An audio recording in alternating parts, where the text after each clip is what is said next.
Menjuah-juah, Prof. Menjuah-juah, Bren. Ya. Selamat siang. Bagaimana kabarnya, Prof? Baik, baik. Ya, kan hanya di rumah aja, toh. Siap, siap, Prof. Ya. Jadi pertama saya ingin ucapkan terima kasih atas kesediaan Profesor Ramlan Surbakti atas waktu yang sudah disempatkan untuk melakukan sesi bincang singkat yang diinisiasi oleh K3 dengan topik pembahasan seputar Pilkada 2020 dan kemajuan daerah Karo. Sebelumnya, izinkan saya untuk memperkenalkan diri terlebih dahulu. Nama saya Brian Samosir, walau marganya Samosir, tapi sudah lahir dan besar di Kabenjahe. Lulusan dari IPB University, dan sekarang juga sedang melanjut kuliah. Saya juga akan memberikan paparan biografi singkat dari Prof sendiri. Bernama lengkap Ramlan Surbakti, lahir di Tanjung Morawa, Kabupaten Karo, Sumatera Utara pada tanggal 20 Juli 1953. Profesor Ramlan Surbakti sendiri adalah seorang akademisi sekaligus praktisi pemilihan umum yang juga pernah menjabat menjadi Ketua Komisi Pemilihan Umum KPU pada tahun 2004 sampai 2007. Pada pemilu 1999, Profesor Ramlan Surbakti pernah pula menjadi anggota Panwaslu Pusat, dan selanjutnya pada masa pemerintahan Abdurrahman Wahid, Presiden keempat, Profesor Ramlan Surbakti dipercaya sebagai anggota KPU. Untuk pendidikan terakhir adalah Departemen Ilmu Politik dan spesialisasi perbandingan politik, filsafat politik, dan lokal politik di North Illinois University. Baik, kita hari ini akan berbincang singkat tentang pilkada di daerah Karo sendiri. Desember 2020 akan dilaksanakan pilkada serentak, dan Kabupaten Karo termasuk salah satu di dalamnya. Pilkada juga merupakan mekanisme politik dalam mencari calon pemimpin di tanah Karo sendiri. Dalam beberapa bulan terakhir juga santer di pemberitahuan terkait siapa-siapa aja yang akan mempersiapkan diri untuk mencoba peruntungannya menuju Karo 1 dan Karo 2. Dengan segala intrik, kita juga ingin bertanya langsung kepada Prof, bagaimana sih sikap kita dalam memahami politik ini dalam konteks tanah Karo? Ya, karena sekarang kan sudah ada pembagian urusan ya, ada urusan pusat, ada urusan provinsi, ada urusan kabupaten kota. Nah, mengatur dan mengurus urusan pemerintahan kabupaten ini, Karo kabupaten, ya, itu dibentuk DPRD dan bupati dan wakil bupati, gitu kan. Karena itu kita sudah punya DPRD ya, Kabupaten Karo sudah punya DPRD, dan Desember nanti bupati dan wakil bupati akan dipilih.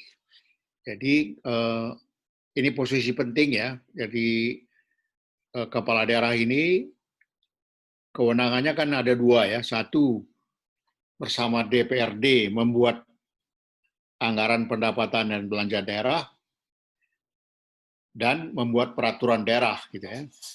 Jadi itu artinya mengatur ya, mengatur urusan yang menjadi kabupaten, urusan pemerintahan kabupaten. Ya.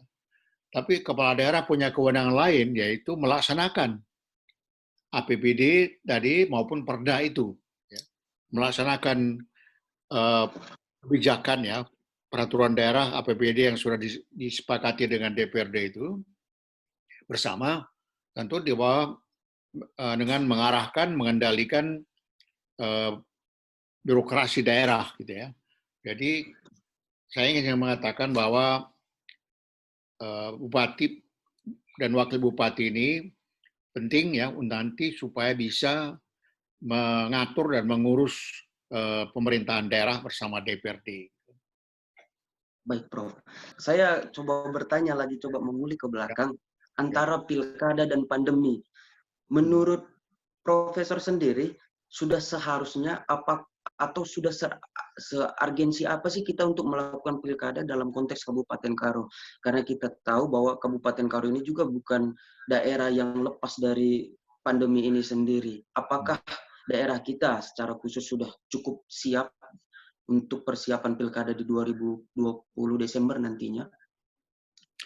Ini kan sudah ditunda ya. Pilkada Iya. ditunda ya. Semula rencananya September, diundur menjadi Desember. Ya.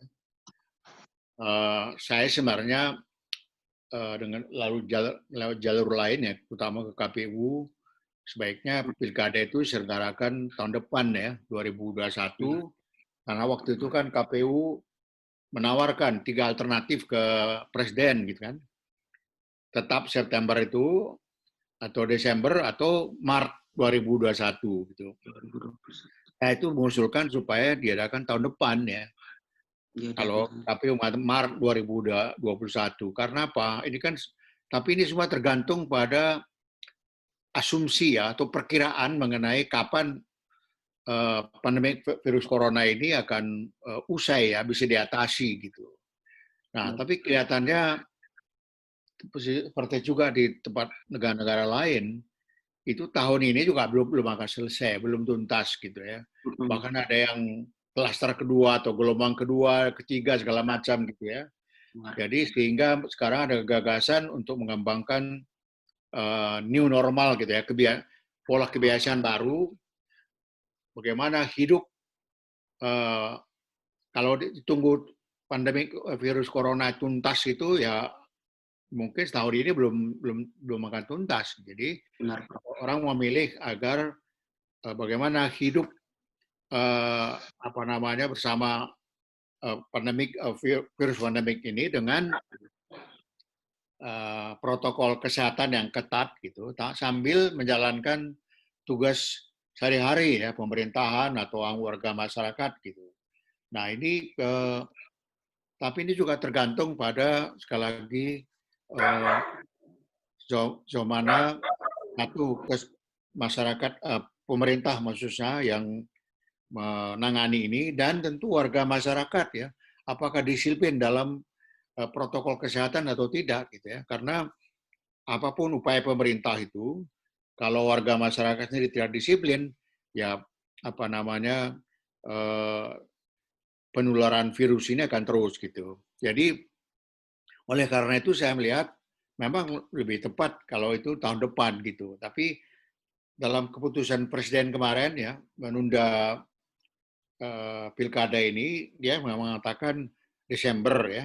Tetapi seandainya Desember tidak memungkinkan, itu nanti tanpa KPU sendiri ya, dengan konsultasi dengan pemerintah dan DPR bisa menentukan ya tanggalnya gitu. Jadi bisa jadi sangat agak fleksibel ya keputusan presiden itu Desember, tapi kalau tidak memungkinkan nanti bisa diusulkan ke tahun depan gitu. Pernyataan itu tadi bermuara pada sebuah pertanyaan, apakah kita bisa menghasilkan pilkada yang berkualitas nantinya, Prof? Ya. Memang karena apa namanya gini, pilkada itu yang penyelenggaranya memang KPU gitu kan. Tapi kalau pemilih sendiri nggak siap atau pemerintah sendiri, karena begini, kalau pemerintahan tidak jalan, pelayanan publik tidak jalan gitu, itu juga nggak mungkin juga menyelenggarakan pemilu. Ya. Sebaliknya warga masyarakat sendiri, ini kan dampak dari pandemi COVID-19 ini kan sangat terasa sekali ya. Ada yang kehilangan pekerjaan ya. Katanya kerja di rumah gitu, tapi kalau di rumah saja nggak mungkin bisa makan ya. Dan pemerintah juga dalam baru-baru ini mengeluarkan keputusan, ada pembaharuan itu ya. Sekarang di bawah kegiatan ekonomi dijalankan bersama dengan mengatasi pandemik ini gitu. Karena kalau kegiatan ekonomi jalan, bagaimana orang bisa mau bekerja gitu ya, bagaimana orang bisa hidup. Nah, kalau tidak ada dana, bagaimana dia bisa memelihara data tubuhnya gitu dan sebagainya gitu. Jadi dua-duanya dihadapi sekaligus gitu. Nah, sekarang untuk pilkada kelihatannya ya peserta pasangan calon siap-siap saja ya, sudah saya dengar walaupun saya dengar juga dari Surabaya ya bahwa di Kabupaten Karau itu nggak pernah muncul calon tunggal kan. Iya, Prof, benar. Pasangan calon selalu banyak gitu, bahkan pernah 10. Banyak, Prof. Ya, Bisa ya jadi 10 tuh. ya saya kira nggak ada masalah saya kira ini. Cuma Baik, persoalannya eh, gini ya, untuk pilkada berkualitas itu kan bisa dilihat dari segi pesertanya yang bersaing itu, bisa lihat dari penyelenggaranya KPU sampai ke KPPS gitu, dan pemilih gitu ya. Nah, mengenai pasangan calon kepala daerah ini tentu ada dua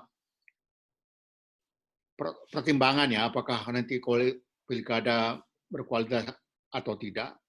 Satu, ada nggak pasangan calon ini ya, calon kepala daerah, wakil kepala daerah yang punya kompetensi ya, punya kepemimpinan ya. Tadi saya katakan dua tugas ya. Satu, membuat keputusan ya, APBD dan Perda baik, bersama DPRD. Satu lagi menjalankan ya, implementasi. Jadi calonnya nanti harus punya kepemimpinan politik. Ya, kepemimpinan politik artinya bagaimana dia mengusulkan rancangan APBD atau rancangan peraturan daerah untuk kesejahteraan masyarakat Karo ya ke DPRD. Nah, kalau usulan yang diajukan itu bagus, nah baik, dia dituntut kemampuan meyakinkan semua fraksi DPRD dan juga meyakinkan masyarakat Karo bahwa apa yang diusulkan itu rencana kebijakan publik ya, program-program yang diusulkan itu paling tepat untuk meningkatkan kesejahteraan masyarakat Karo. Gitu. Nah ini kepemimpinan politik ya, baik, merumuskan baik, rencana kebijakan yang bagus dan kemudian mencari dukungan dari DPRD dan dari masyarakat gitu. baik, Nah yang baik, kedua implementasi kepemimpinan administrasi ya. Nah baik, ini eh, apa namanya di berbagai daerah kita lihat bahwa pasangan calon yang punya kemampuan tidak hanya kemampuan membuat keputusan, buat kebijakan, tapi juga melaksanakan. Ada yang birokrat yang berhasil ya, seperti wali kota Surabaya misalnya. Ada pengusaha, latar belakang pengusaha yang juga berhasil, misalnya mantan bupati, kalau saya nggak tahu di Sumatera Utara ya, di sini Lamongan ya, di Jawa Timur. Dan ada juga yang dosen ya, dosen dosen. juga berhasil itu di Sulawesi Selatan, yang sekarang jadi gubernur Sulawesi Selatan ya. Itu ada guru besar Fakultas Pertanian gitu. Tapi walaupun dia awalnya enggan menjadi bupati, tapi karena masyarakat mendesak ya, 2 periode berhasil dan kemudian dia malah dipilih jadi gubernur Jawa Timur gitu ya. Jadi eh, kualitas ya calon seperti ini tidak hanya membuat kebijakan tapi melaksanakan. Bagaimana dia mengarahkan pegawai birokrasi untuk menjalankan kebijakan itu dan bagaimana mengajak partisipasi masyarakat untuk melaksanakan kebijakan itu. Itu dari segi pasangan calon. Tapi yang kedua, harus dicari calon yang sudah selesai dengan diri sendiri. Benar, benar, Prof. Tidak lagi mencari simpanan, uang dan sebagainya ya. Iya, Tidak iya, lagi mencari jabatan gitu. Jadi dia iya, sudah selesai dengan dirinya sendiri. Jadi dia dari segi ekonomi sudah memadai ya, bukan lagi mencari kekayaan gitu kan. benar, Tapi benar, benar. tujuannya, misinya cuma satu, bagaimana meningkatkan kesejahteraan masyarakat Karo. Nah, itu calon ya. Baik, Tapi dari segi Anda apa ya? Dari segi pemilih, nah, bagaimana caranya agar pemilih itu mengetahui latar belakang pasangan calon yang bersaing. Latar benar, belakangnya bukan hanya eh, program kebijakan yang ditawarkan itu apa, apakah ini cocok untuk meningkatkan kesejahteraan rakyat Karo, tapi yang kedua juga apa orang ini sudah selesai dengan diri sendiri atau tidak, atau dia benar, masih mau benar, cari Prof. kekayaan, mencari jabatan gitu kan. Nah, nanti saya akan kembali lagi ke soal itu, tapi intinya pemilih itu sebelum dia mengambil keputusan harus dicari informasi dulu mengenai latar program-program yang ditawarkan oleh semua pasangan calon dan kemudian harus lihat apakah calon itu sudah selesai dengan diri sendiri atau tidak gitu. Baik, Prof. Saya lanjut ke pertanyaan ini, Ya, menjadi hal yang cukup penting. Politik dinasti, money politik, dan black campaign adalah 3 hal yang menjadi isu puncak dalam pilkada ini. Katakanlah kita berbicara tentang money politik, ada yang memberi, ada yang menerima, entah itu memang langsung diberi oleh calon ataupun tim pemenangannya. Tapi dalam realitanya ini selalu terjadi. Sejarah sudah mencatat bahwa rentetan waktu ini kita melihat selalu ada yang melakukan hal itu. Menurut Prof, apa yang menjadi pondasi dasar kesalahan ini? Apakah aturan yang tidak maksimal dilaksanakan, atau perasaan yang bodoh amat, atau justru memang mental kita yang belum siap untuk menerima sesuatu yang baik? Bagaimana kira-kira menurut Prof? banyak penelitian yang sudah dilakukan mengenai itu ya. Ada yang bilang pemilih kita apa namanya materialistik atau aturannya yang nggak benar sebagainya. Tapi kalau saya menilai itu sangat tergantung ya kepada kualitas pasangan calon yang bersaing itu. Gini, saya perhatikan begini, ada calon misalnya kemarin pemilihan wali kota di Surabaya, yang kedua bagi Bu Risma wali kota sekarang, atau waktu untuk jawatan kedua ya, dulu wali kota Solo ya, dulu Pak Jokowi dan sebagainya, dan dengan juga bupati-bupati yang berhasil sampai ke 2 masa jabatan, itu begini, pemilih itu gini, walaupun ditawari kasih uang atau materi dan sebagainya, dia tidak mau. Karena apa? Calonnya sudah bagus. Jadi istilahnya itu, menurut iklan siapa itu ya, yang ditawarkan kepada pemilih itu bukan lagi janji, tapi sudah bukti gitu.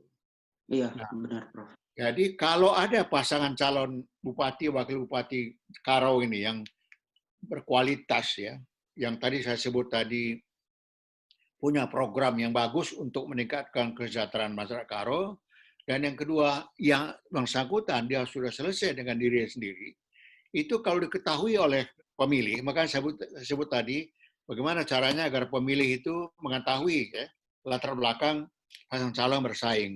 Nah, kalau dia lihat pasangan calonnya bagus, dia tidak akan mau terima uang. Benar, benar, Prof. Ya, bisa kemarin waktu pemilihan presiden ya,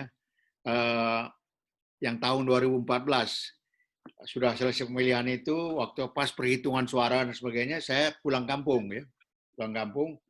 Uh, itu saya lihat bahwa biasanya pemilih itu di kedai kopi itu cerita, kalau masa nggak kasih minum atau rokok untuk milih, katanya gitu kan. Nah, itu saya melihat ketika ada komentar seperti itu berarti calonnya memang nggak ada yang bagus. Iya, iya, iya. Tapi waktu ada calon presiden Jokowi, nggak ada yang mau terima uang apa gitu. Jadi Benar, benar. apa namanya, waktu itu ya, kebetulan desa kelahiran saya itu mungkin ada lebih 90% ya memilih Pak Jokowi dulu ya. Jadi begini, pemilih itu mengatakan begini, wah, pasangan calonnya nggak ada yang bagus, hanya janji saja, janji sih muluk-muluk, tapi entah kapan itu, apa dijalankan atau tidak gitu. Tapi kalau ada pasangan calon, bukan lagi janji, tapi sudah bukti gitu. Ya, nah, nanti ini kan saya nggak tahu Pak Brahmana ini, Bupati ini maju lagi apa tidak kan?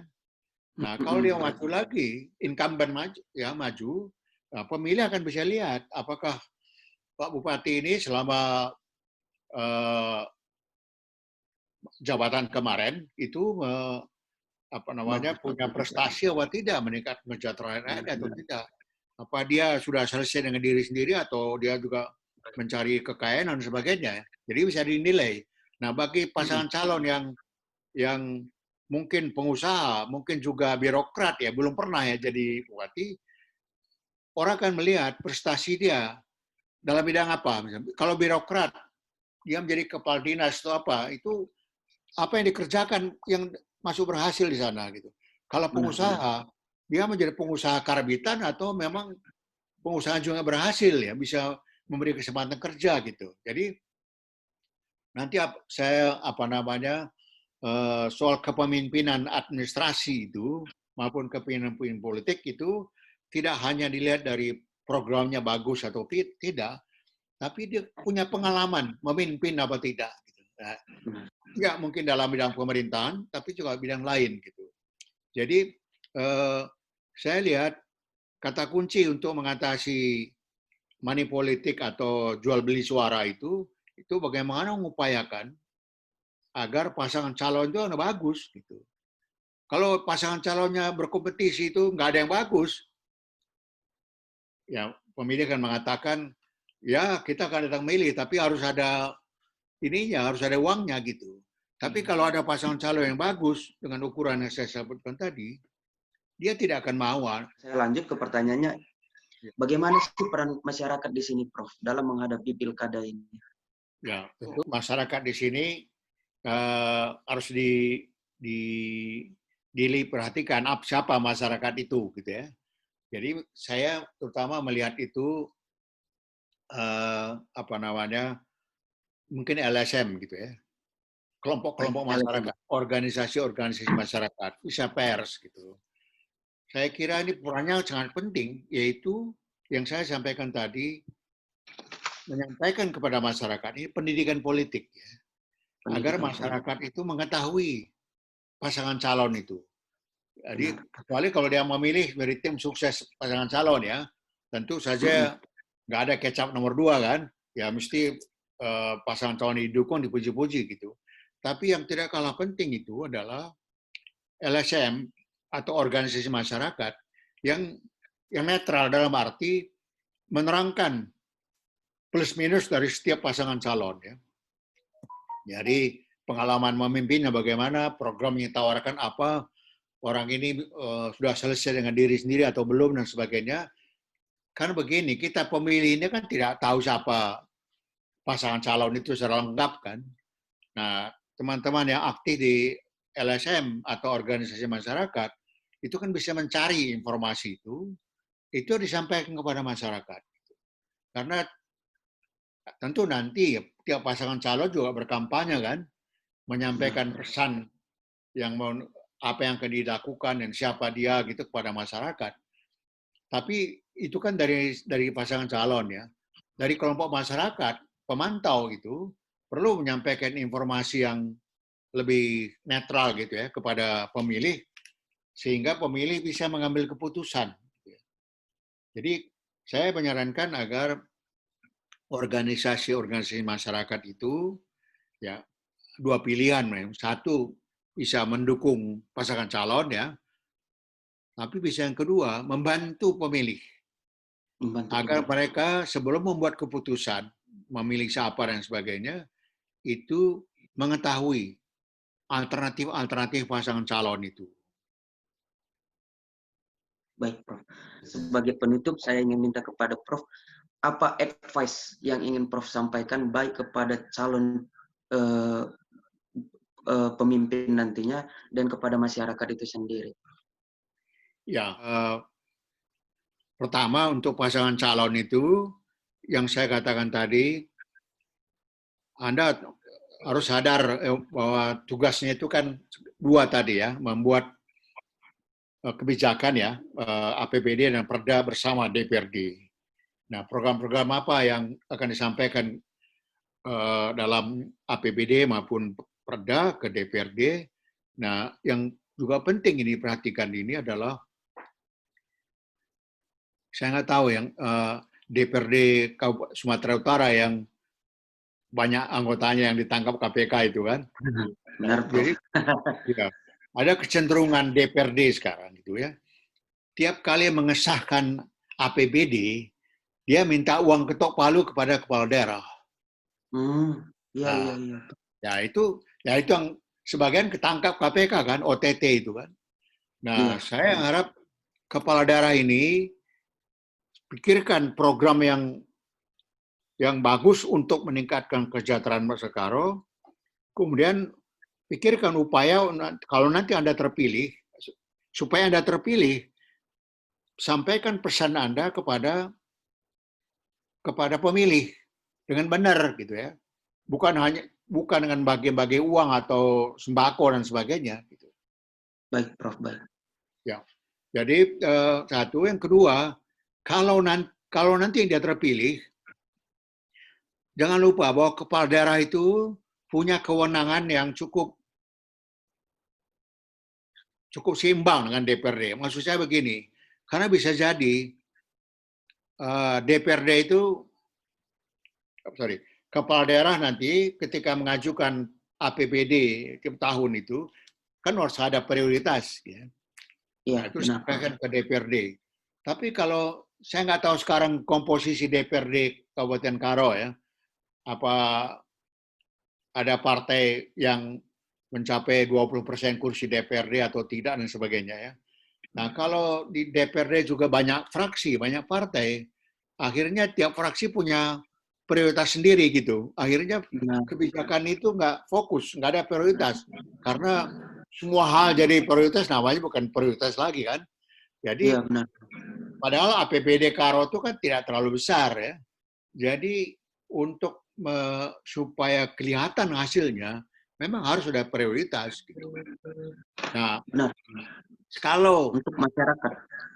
kalau untuk masyarakat ya mainnya, kalau DPRD misalnya tidak mau menyetujui RAPBD diajukan ke kepala daerah, artinya menolak RAPBD yang diajukan kepala daerah bisa mengatakan kepada DPRD begini, kalau Anda tidak menyetujui ini, oke, nggak apa-apa, saya akan keluarkan peraturan bupati untuk memberlakukan APBD tahun sebelumnya.